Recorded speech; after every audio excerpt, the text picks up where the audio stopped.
Olá, meu nome é Eduardo Starosta e esse é o canal Fora de Curva. Gente, hoje dia 27 de maio de 2022, sexta-feira, então vamos começar a relaxar, mas antes disso duas coisas. Uma delas, claro, que vem depois da primeira, eu botei a segunda antes da primeira agora, a segunda é o resumão semanal, mas a primeira, estamos na reta final para poder entregar o imposto de renda em dia.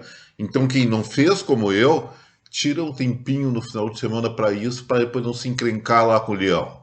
E agora vamos direto para o resumão semanal, porque esse final de semana parece que vai ser muito bom para aproveitar aqui no sul, pelo menos em casa, que não para de chover.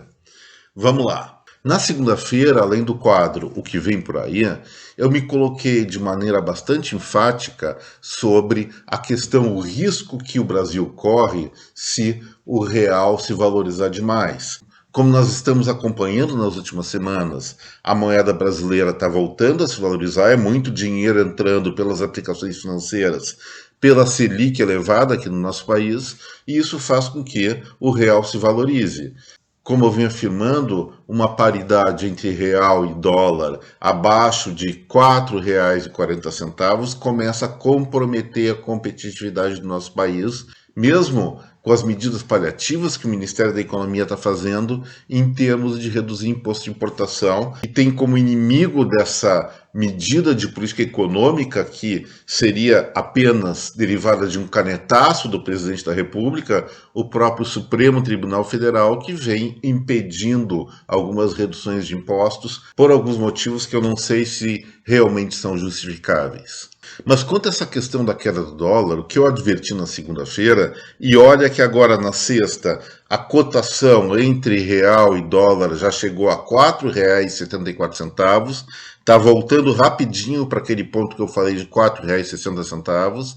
As desvantagens, resumindo, o que são? Com o real supervalorizado, fica difícil exportar e as importações ficam artificialmente baratas.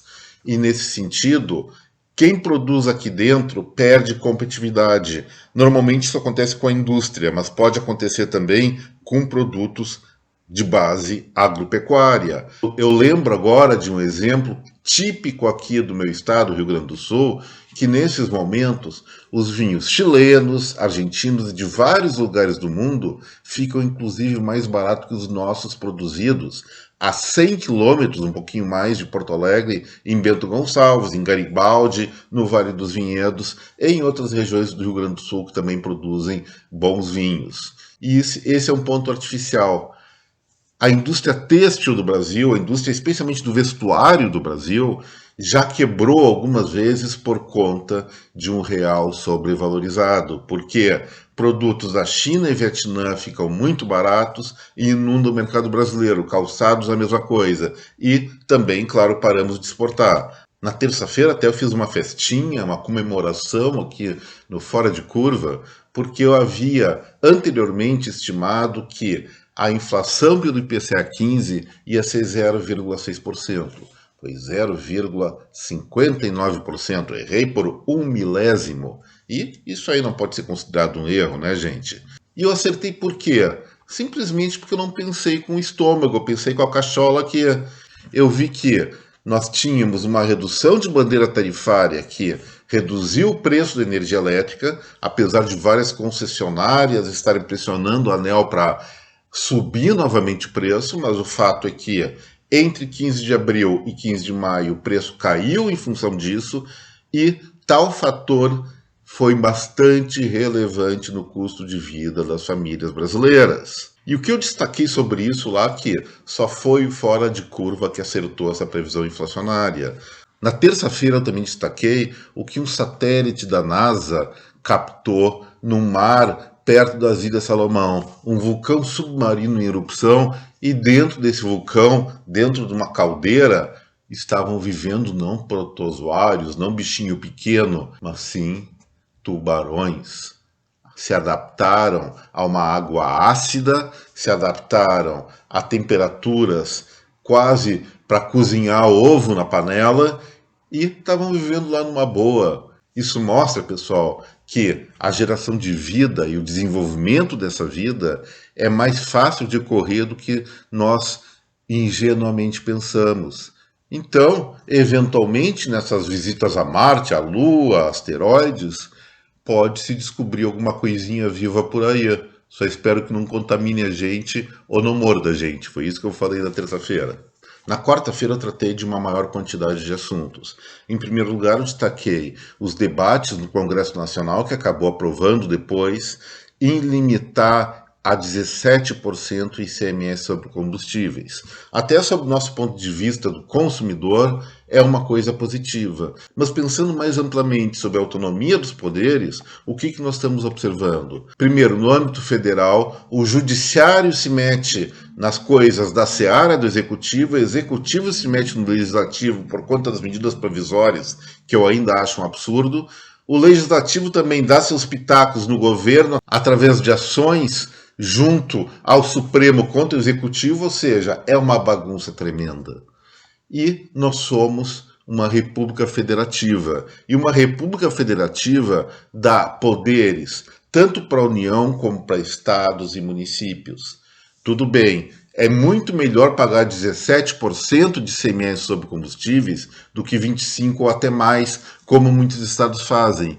Mas também isso é uma interferência federal sobre uma área que é privativa dos estados. Ou seja, a base de uma democracia é o respeito dos poderes. E se já está tendo um monte de bagunça entre legislativo, executivo e judiciário no âmbito federal, agora vão querer perverter a questão da autoridade dos estados e dos municípios sobre seus próprios assuntos.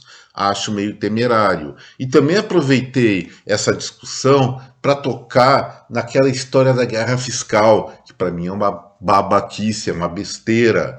Estados como Roraima, lá no norte do país, até o Rio Grande do Sul aqui, se houvesse final do que eles chamam de guerra fiscal, ou seja, alíquotas tributárias idênticas para todos os estados, quem sai perdendo é quem está fora dos grandes centros de consumo. Região sudeste eu colocaria Paraná aí também. A minha tese é parar de falar nessa besteira de guerra fiscal e preservar aos estados o direito de ter competitividade tributária. Porque se o Estado faz uma política de arrecadação de impostos, especialmente sobre empresas, mais razoável, com alíquotas menores, provavelmente essa unidade da federação e municípios também, através do ISS, vai certamente atrair mais riqueza, mais oportunidades de investimento e emprego para a sua comunidade. Também naquele dia eu comentei sobre um áudio vazado do governo chinês, do Partido Comunista Chinês, com o Estado-Maior do Exército do seu país, é claro, sobre os cenários para a invasão da ilha de Taiwan. Então, não sei se vai acontecer, não sei se era só um ensaio, uma simulação, mas o áudio realmente existe e isso pode significar mais confusão ainda para o mundo. E nesse sentido eu ponderei a respeito de qual seria o melhor posicionamento do governo brasileiro, do Estado Brasil, para falar numa coisa mais ampla, mais consistente, deveria tomar. Na minha opinião, se nós tivermos que partir para um alinhamento, uma aliança, que seja com aquelas civilizações mais parecidas culturalmente e democraticamente com a nossa, que são as ocidentais.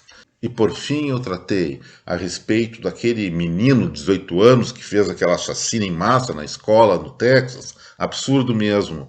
Entretanto eu questionei por que quando acontecem esses fatos que são realmente fora da curva, não são fora de curva, porque fora de curva é só coisa boa, mas fora da curva, começa-se a questionar novamente, não só nos Estados Unidos, mas no mundo inteiro, a questão do porte de armas.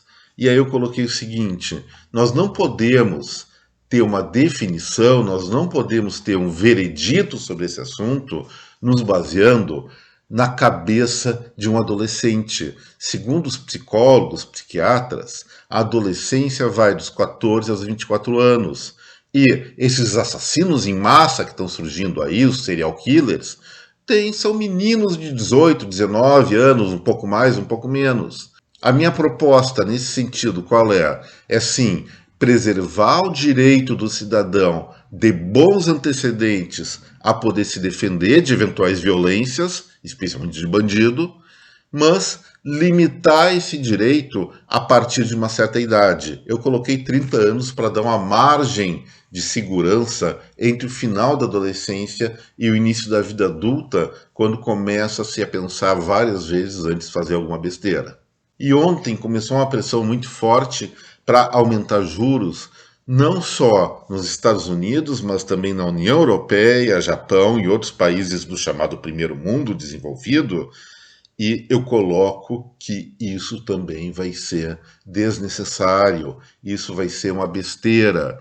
E para provar isso, no Fora de Curva de quinta-feira, eu fiz um rápido exercício mostrando em tabela uma simulação para demonstrar que, quando um produto cujo consumo não tem muitas condições de variar em função da renda, ele aumenta de preço, o que vai acontecer?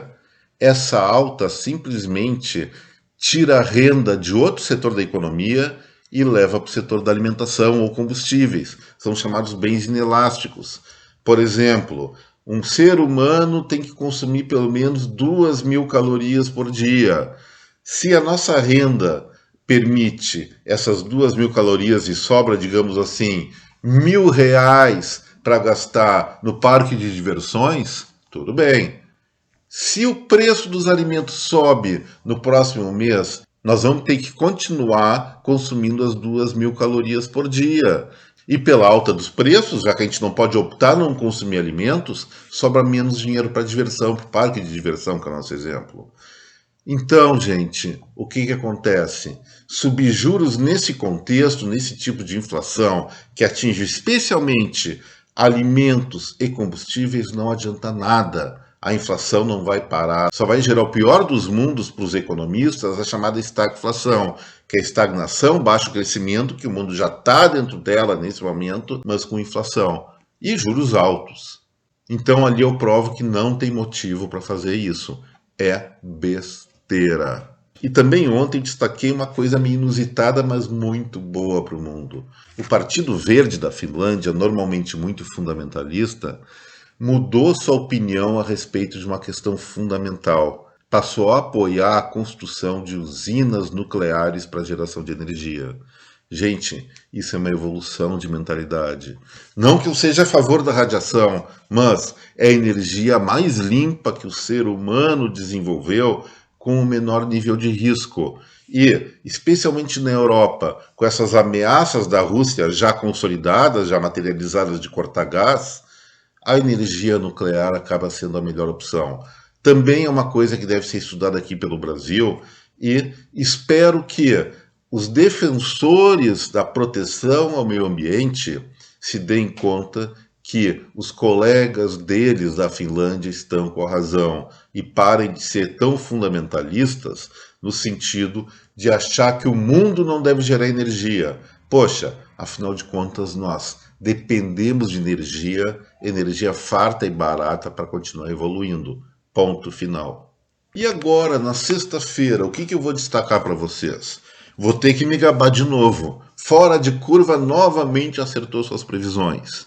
Se vocês fizerem uma consulta do quadro O que vem por aí da segunda-feira, onde eu cravei a inflação do IPCA 15, eu também falei que a arrecadação fiscal do governo federal iria crescer em torno de 10%. Falei entre 8% e 10%. E cresceu 10,9%. Então, mais uma vez o Fora de Curva acertou. E acertamos por quê? Porque nós analisamos os fatos, gente, só isso. Olhamos para trás, olhamos para abril do ano passado, já que essa arrecadação a que eu me refiro é de abril agora de 2022, e observamos que a receita de impostos ainda estava deprimida por conta dos efeitos da pandemia. E nesse momento, quando a economia está ainda em recuperação, é lógico que a arrecadação iria subir. Eu vou dizer o seguinte, pessoal, agora fazendo uma crítica da situação econômica atual. Esses 10%, 10,9% para ser mais exato, eles não correspondem todos a um crescimento sustentado. Parte deles é recuperação frente a uma base deprimida. Mas eu vou dizer sim que pelo menos 4 pontos percentuais desse valor se referem à expansão da atividade econômica. E isso, já que a arrecadação de abril, o fato gerador provavelmente é março, mostra que no primeiro trimestre, até o primeiro trimestre, a economia brasileira estava sim crescendo a um ritmo bastante razoável. Quanto aos resultados depois do primeiro trimestre, eu ainda não me arrisco a falar, porque nós temos que avaliar o impacto sobre as sucessivas altas da Selic. Outro ponto que eu não posso deixar de tratar no Fora de Curva de hoje, referente à sexta-feira, foi o resultado do estudo feito pela consultoria economática, que colocou dentre as empresas brasileiras que tiveram maior lucro no primeiro trimestre, na liderança absoluta, quem foi? A Petrobras. Olha só, no primeiro trimestre, ou seja, janeiro, fevereiro e março, o lucro líquido da petroleira foi de 44,56 bilhões de reais. Segundo lugar, a mineradora Vale do Rio Doce, Vale, que se chama agora, 23 bilhões, ou seja, quase a metade do lucro da Petrobras. E depois, no terceiro lugar, a Suzano, que produz papel e celulose, já apenas pobrezinha, 10 bilhões de reais, ou seja, 25% do lucro da Petrobras. Os bancos, o banco que mais lucrou foi o Bradesco, 7 bilhões de reais. Ou seja, normalmente nós estávamos acostumados que as empresas que mais lucravam no Brasil eram do capital financeiro, o que é muito fácil de entender dada essa alta taxa de juros. Mas mesmo com essa Selic elevadíssima, isso não foi páreo para o lucro da Petrobras. Então eu digo o seguinte: eu pessoalmente sou contra a interferência de governo em mercados, mas a Petrobras, mesmo não sendo aquela monopolista que era de antigamente, porque já privatizou várias refinarias, ainda exerce uma pressão muito grande na determinação dos preços internos.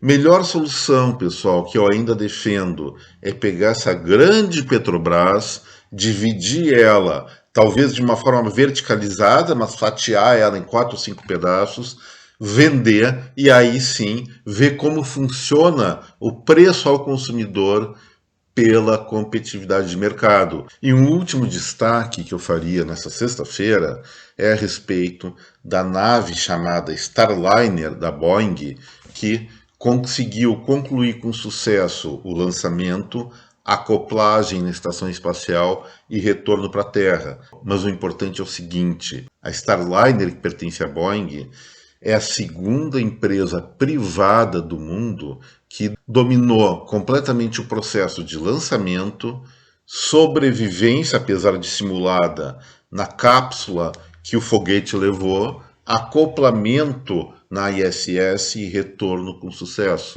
Isso barateia o custo da exploração espacial, aumenta a competitividade no setor e logo logo essa tecnologia, não vou dizer que é o logo logo que eu falo é talvez uma década, um pouquinho mais, vai estar disponível e mais barata para o mundo inteiro. Isso significa o quê?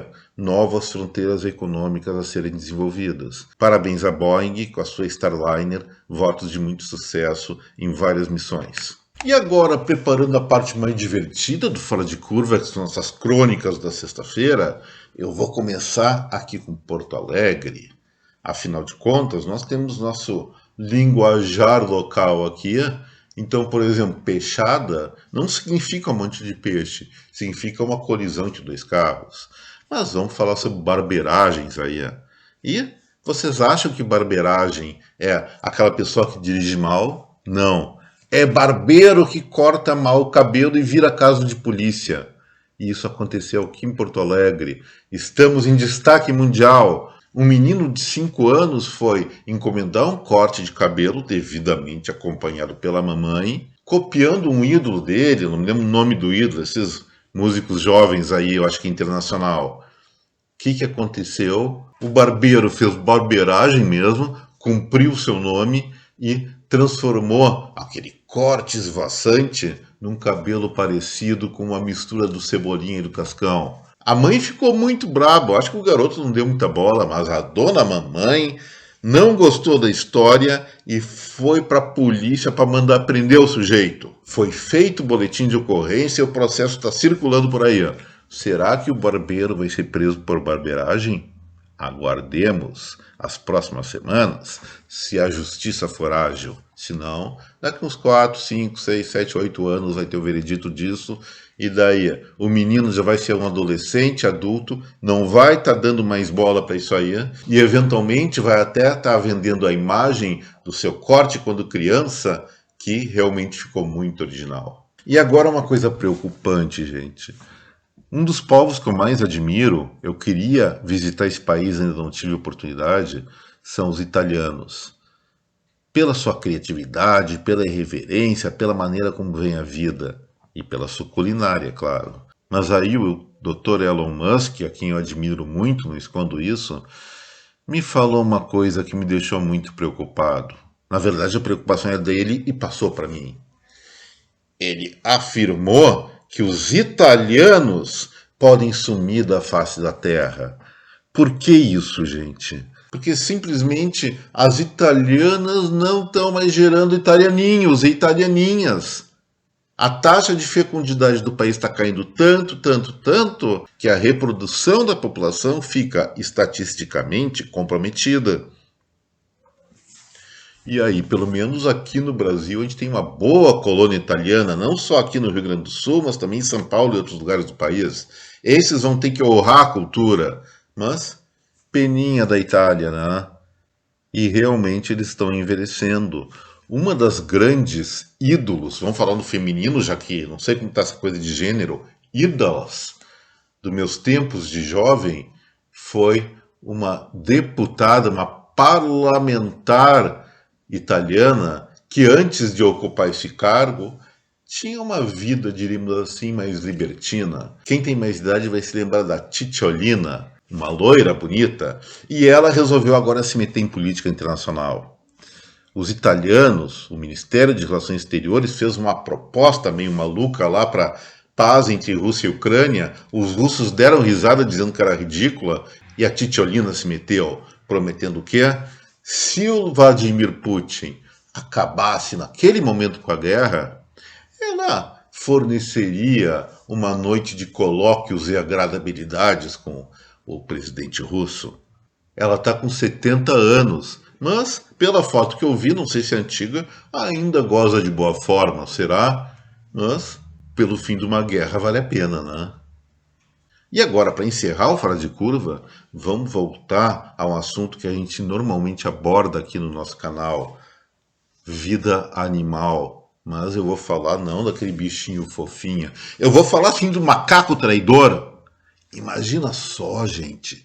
Olha que traição a espécie. Tem uma raça chamada macaco-aranha e nasceu um macaquinho-aranho lá no zoológico da Flórida, nos Estados Unidos.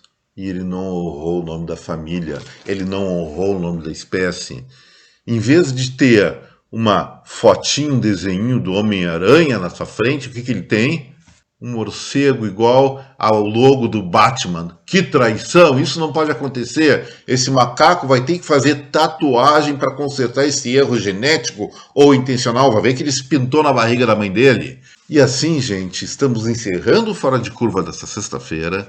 Espero que vocês tenham um excelente final de semana. Aproveitem muito bem que segunda-feira a encrenca já volta. E já que está um clima meio chuvoso, parece que vai esfriar de novo aqui na região sul, minha sugestão: peguem um vinho do Vale dos Vinhedos, de Bento Gonçalves, aqui do Rio Grande do Sul, que vale a pena. Vinho de primeira qualidade, que sim, vai dar um paladar muito especial a essa sexta de noite, sábado e eventualmente até domingo depois do almoço, né?